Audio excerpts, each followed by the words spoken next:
News Talk Breakfast. In association with AIR. Seamless connections with Ireland's #1 broadband provider. But let us start with that golden moment in Tokyo. They're home and hosed. They're ahead by a length. It's Ireland from Germany, and history is made on the water in Tokyo as Vincent McCarthy and Paul O'Donovan win gold. Gold for Ireland. Gold for Ireland. Silver for Germany. And the Italians come home in third place. And that is one more chapter of magnificence from the men from County Cork. Yeah, one more chapter of magnificence. George Hamilton commentating there for RT. It is only the 7th time ever we have heard that goal for Ireland. Pat O'Callaghan on 2 occasions, Bob Tisdale, Ronnie Delaney, of course, in Melbourne, Michael Carruth, Michelle Smith, Katie Taylor, and now Paul O'Donovan and Fintan McCarthy.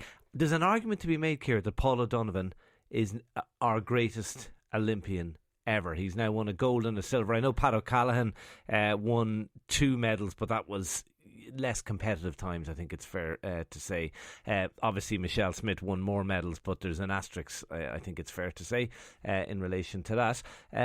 He's probably our greatest Olympian. Yeah, if there's an argument to be made, I won't be making the argument against it. Do you know what? When I heard this morning when I woke up, it put a big grin on my face. I don't know why we love winning at the Olympics and beating other countries, but we do. And it isn't, we've talked to you and I before about, it's great to beat England. It's great to beat anyone. And there is an argument that sport is like the proxy for war. Like if you can't fight with people, which we don't want you to, sport is kind of gets all that stuff out there. And it was a fantastic. I didn't stay up, but I've watched clips and I've listened back, and it was a fantastic win for the boys and a fantastic win for Ireland.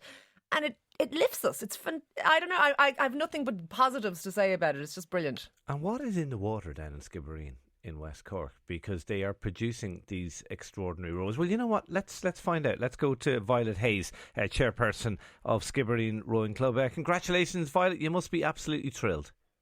Absolutely over the moon. And just hearing George Hamilton again, and the excitement, and you're still on tenterhooks. Are they going to do it? But it was some fantastic race. Those guys are just heroes. Where did you watch it last night? You obviously had to get up in the early hours? No, I'm afraid there was no bed.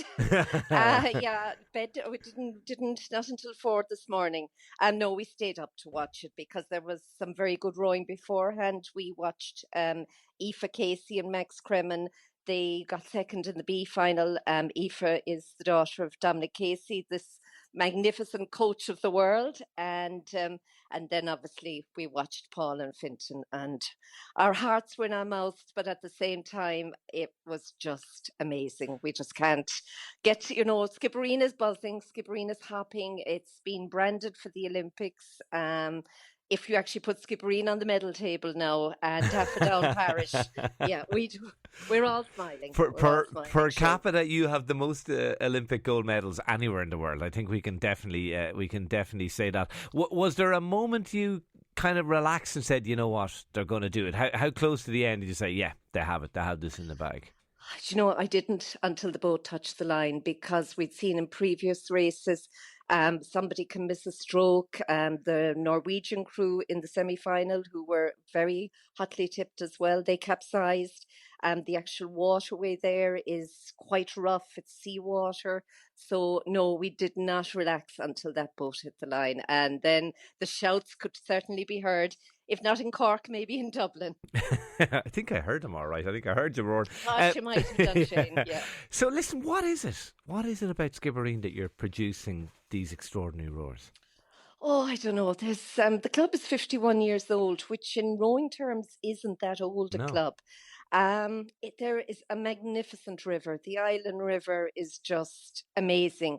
And that's where Paul and Fintan would both have started rowing. And I would have known them both since they started. And there is a whole culture within the club. There's tenacity, there's hard work, but there's also enjoyment and to be the best.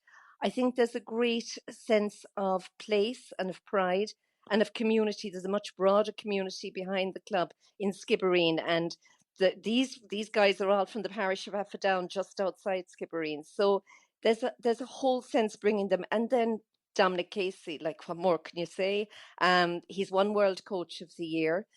When you see the size of Skibbereen and you go to any of the news channels and they're talking about Skibbereen as if we're talking about Sydney or we're talking about London. So, it's this great sense, I think, of place. And then you also had two outstanding athletes, absolutely outstanding. Yeah. And we can't forget Emily, who won the first women's Olympic rowing medal yesterday. My days are gone. I suppose it was yesterday in the women's 4. And again, an amazing performance. Amazing performance. Listen, great to talk to you, Violet. Enjoy the success and congratulations to everybody in Skibbereen Rowing Club. Violet Hayes there, the chairperson.